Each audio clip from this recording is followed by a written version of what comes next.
Welcome back to DIY Makes Sense. My name is Regina, and if you've never posted on the Facebook Marketplace before, this video's for you. So in today's video, I'm going to be giving you guys some tips and advice while on the Facebook Marketplace platform, because I want everyone to be successful and make some money in the process. I love this topic. So if you have any experiences you would like to share, please leave them in the comments below. I would love to read about it. So let's get started with tip number one. All right, so when you first post your ad, Facebook is going to ask you a bunch of different questions to try and get as much information from you about your item. But there's going to be certain things that Facebook is not going to be able to kind of pull out of you that you'll need to provide on your own. Depending on what you're selling, it can be the measurements, definitely the condition. Say something is stained or ripped or broken off. I'll give you an example. Say you're selling a couch or a chair.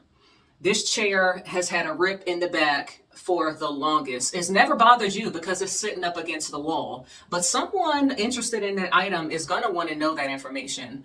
Say you're selling a car. Does it have a clean title?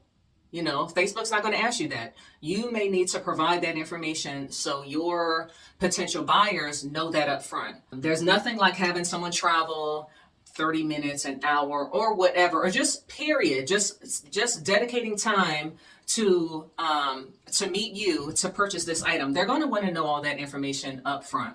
It's going to prevent a lot of unnecessary interactions, save you time, as well as get you one step closer to your actual buyer. And I think this goes without saying, when you're including the details about your item, make sure you're including really good pictures. Maybe one picture overall of the item, and then maybe some different angles, maybe some close-ups, to give your potential buyers a better idea of what exactly it is that you're selling.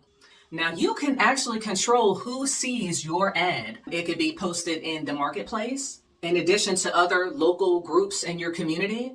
Your friends may be able to see them. And if you want to restrict your post strictly to the marketplace, you can definitely tinker with the settings and allow that to happen. I think I'll put some screenshots or something up here just so you can kind of see what I'm talking about, where to click, where those, little indicators are. So when you decide to post, you know who you want your audience to be. Now, once you've gone through all the steps, you've posted your item on the marketplace, it's active, people can start to see it, and they start reaching out to you, make sure that you are responsive. The whole purpose of you listing this item on the marketplace is to sell it. So of course you're going to have people reaching out to you, and depending on what you're selling, you may get overwhelmed with the responses that you get back from people. So try to be as responsive as you can to try and secure that buyer, because 9 times out of 10, they're looking in other places, and they may reach out and buy from someone else that actually responded back to them in a timely manner.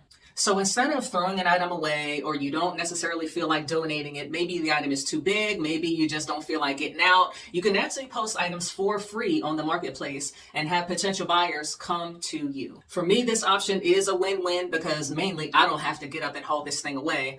And people are always looking for free things on the marketplace. So when you post something for free, trust me, you'll get a huge response.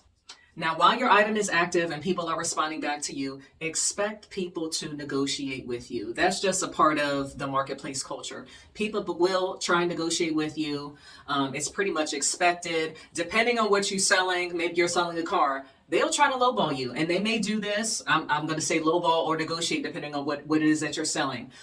They'll try and do this through the messaging process, before you guys actually meet, or when you're actually meeting with the person. So just expect that up front. It is not uncommon for people to do that. Now, when I started posting items on the marketplace, I learned this next tip very quickly. Do not hold anything for anyone, or at least I don't recommend it. So many times people will communicate with me, hey, where can I meet you at? What time? What date? Blah, blah, blah. We'll iron out all these details. And then at the last minute, they won't show, or something changes at the last minute. And meanwhile, I've held this item for you because maybe you were the first person to reach out, or you were the one that seemed the most serious, and I've missed out, on all these other potential buyers. So try to avoid holding things for people. I say 7 times out of 10, it's not going to work out. It may not work out. Sometimes it does. Don't get me wrong. Sometimes it does, but oftentimes it just doesn't. And you'll see when you're on the marketplace and you're scrolling through ads and postings and things like that, they'll list it right in the description box. No holds, or, first come, first serve, they'll list that as well. And that's why a lot of people, they just don't show up. As I'm recording this, someone's actually on their way right now to pick up something that I've posted on the marketplace. One thing I will say to try to avoid a no-show, right? I would probably reach out to the person the morning of, a couple hours out. Hey, are we still on for such and such time? Are we still on for meeting this afternoon? Once you get that yes or no, or hey, I changed my mind, or if you don't get a response at all, I wouldn't even bother loading up whatever item that you have or getting that item ready for them to come and pick it up. Don't even worry about it. That will avoid a lot of unnecessary headache on your part. So that's a great tip. Now, when it comes time to actually meeting up with your buyer, I like to pick a public place. I like to know what type of car that they're driving, where they're going to be parking at, as many details as possible. Very seldom do I have people meet me at my home. It's very seldom that I do that. Sometimes I just have to. A couple months ago, I sold a bed frame, and I didn't feel like loading it in my truck and then potentially not showing up. I wasn't going to do that. So some things I can't really avoid, but for the most part, I try to meet in a public place. I definitely want to know what they're driving. I let them know what I'm driving. So if we're in a busy parking lot, we can better easily find each other. And besides, doing that is just safer. Now, say you've met your potential buyer. They like the item that you're selling. They see it in person. They want to buy it. They buy it right there on the spot. Don't forget to mark sold on your ad on the marketplace. Don't forget to do that. Now, when you do this, people that have interacted with you, that have actually reached out to you on your post or that have saved your post will automatically be notified, hey, this item is sold. It's basically no longer available. It seems like something very obvious to do, but I can't tell you how many times that people just forget to do it. Now, say you've got an item on the marketplace that has been on there for weeks, if not months. It hasn't sold. Facebook is going to send you a little message and say, hey, do you want to renew your listing? It may say, do you want to boost your listing? I recommend you renew your listing if that's something that you want to do, if it's something that you even still have. Because by this time, you may have gotten rid of the item, you may have sold it, you may have donated, you may have thrown it away, whatever the case may be. Boosting your ad costs. It's not free. Renewing it is free. Now, I'm going to put on the screen, I'm going to kind of walk you through how to find it, because after a while, it won't tell you kind of where you can find how you renew your ad. So you're going to want to go to your ad, pull your ad up, click the button More. There's going to be a little drop down. All the way at the bottom, it's going to say Renew in Marketplace. You want to hit that. It'll automatically boost your ad up to the top or where it's more visible to people and potential buyers. So great tip, something that I've definitely used before. So my last tip, don't try to be slick. Say you've posted an item, you've mispriced it, or you realize very quickly you've gotten so much response that you could have gotten more money for this item. This last tip comes from personal experience on an item that I found on the marketplace. Quick story time. And this happened just a couple months ago at the beginning of the summer. I was looking for a pressure washer. I just did a video on how I restained or repainted my concrete patio. Well, before buying a brand new pressure washer, I was looking on the Facebook marketplace for one, and I found one. Matter of fact, I found a lot. But this one I found really nice, great condition. Nothing wrong with it, very minor things wrong with it, I'll say that, for a really great price. I reach out to the guy. We schedule a time to meet. He gives me the address. This is late in the evening. So I'm like, great, this is perfect. I got this thing lined up. I'm excited. I can start to, see myself getting to my project.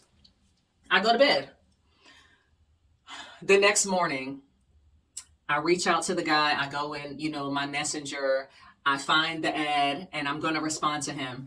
Hey, I'll be leaving here in an hour, blah, blah, blah. Before I can send the message, his ad says sold. It said sold. And I was like, no, God, please. Okay, fine. Okay, fine. So I'm on the hunt again. I'm on the hunt again for another pressure washer. Guess what? I find the exact same pressure washer sold by the exact same man, the exact same picture, almost the exact same description, but a different price, a more elevated, increased price.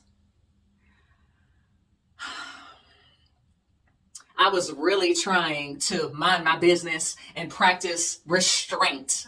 But I couldn't do it. I reached out to the guy. I basically called the man out. Now, I wasn't rude, but I definitely called him out about it, and I left it alone. Because some people may not realize, people see what you're doing. People are going to see what you're doing, okay? And his rationale was, yes, I sold the other one.